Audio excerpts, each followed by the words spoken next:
All right, let's jump right in.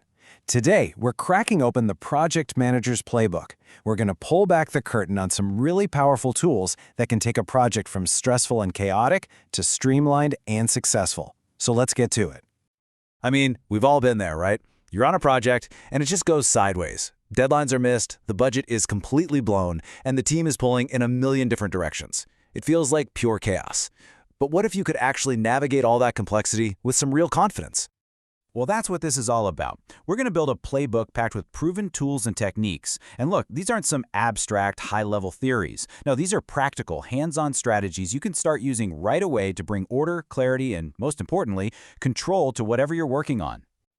First things first, we've got to start with the most critical piece of any project puzzle, the people.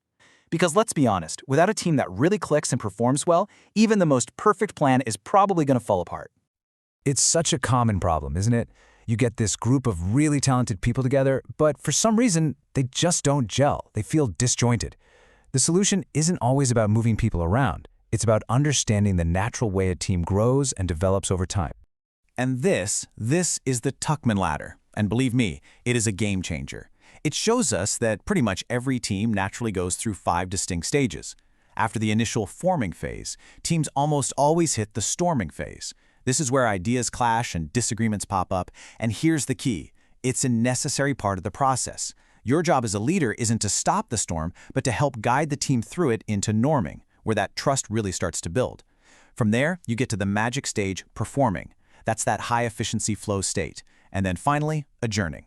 So, the big takeaway is this. When you know what stage your team is in, you know exactly what kind of support they need to level up. Now, team dynamics get even more interesting when we talk about something that's super common today, virtual teams. We're talking about groups of people working together on a goal from different cities, different countries, different time zones, all relying on technology to bridge the gap. And the benefits here are huge. I mean, you can tap into a global talent pool, right? You can bring in a specialist from halfway across the world for just a few weeks. You save a ton on travel and office space. It's an incredibly flexible model that just opens up so many possibilities for building the absolute perfect team for any job. So you've got your team, and they're starting to gel. Whether they're in the same room or spread across the globe, now what? How do you actually set them up to win? Well, that leads us right into Section 2, planning.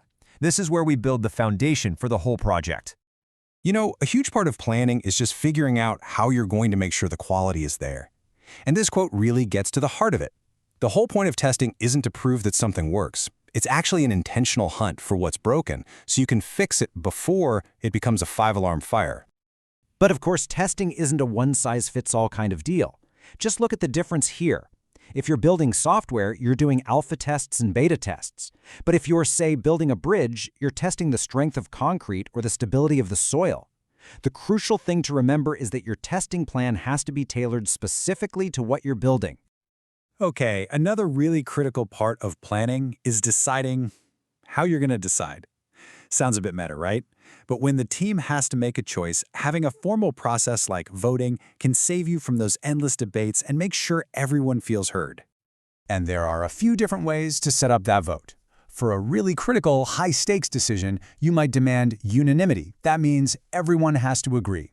For most of the day-to-day stuff, a simple majority, more than 50%, is usually fine. And then there's plurality.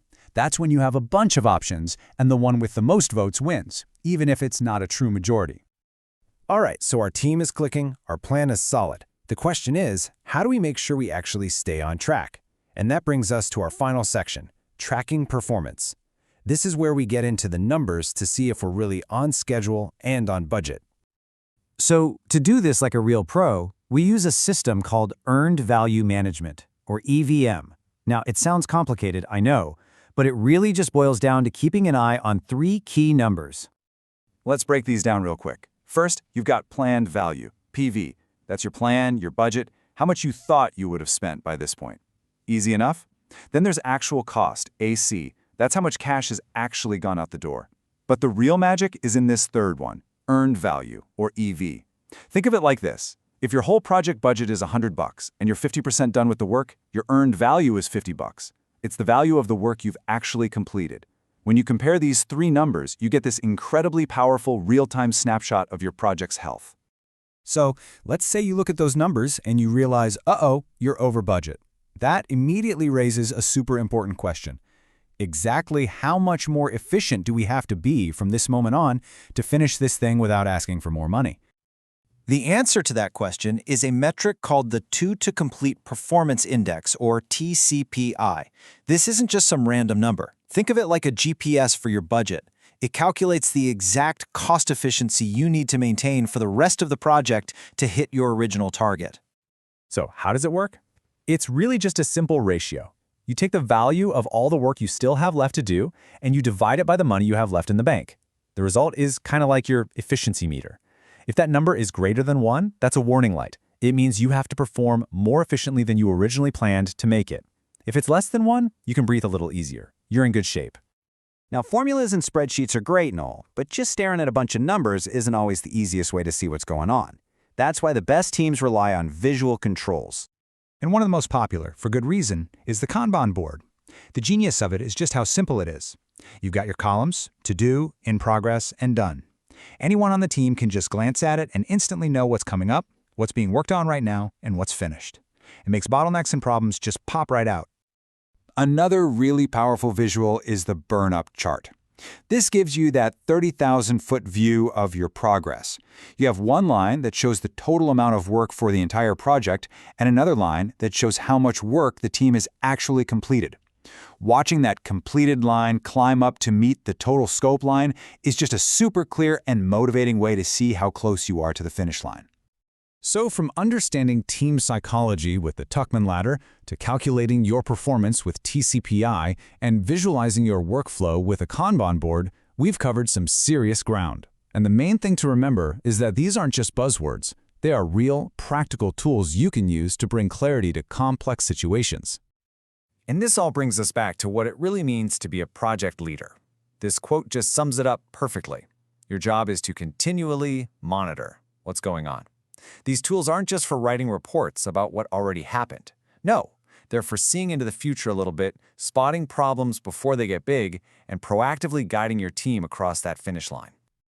So as we wrap up here, I'll just leave you with this question to think about. Which tool from this playbook are you going to try out first? Whether it's something simple like a Kanban board or taking a deeper look at your team's dynamics, the power to bring order to the chaos, well, it's in your hands now. Thanks for tuning in.